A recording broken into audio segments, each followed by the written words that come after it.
na sina Shuvi Etrata at Kim Perez na natupad ngayong holiday season. Dumalot ng isaya sina Shuvi at Kim sa Art Gap event ng GMA in partnership with Little Art Foundation sa National Children's Hospital sa Quezon City.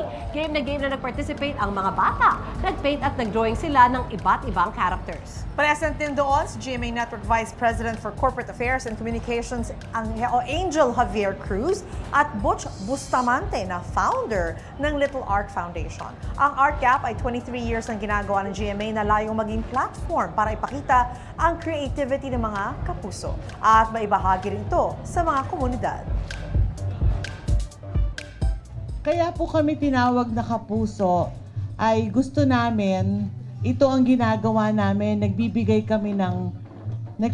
kami ng blessings at nagbibigay kami ng joy sa mga kapuso namin na nangangailangan na ng additional smiles at additional na pagmamahal. This is the first time na ginawa ito ng GMA with National Children's Hospital and in partnership with Little Art Foundation. So we're very happy and fortunate to be part of it as well. Artists, meron kaming platform to help other people. Hindi lang naman financial din yung tulong. At least bigyan natin sila ng kasiyahan na now is the time to help.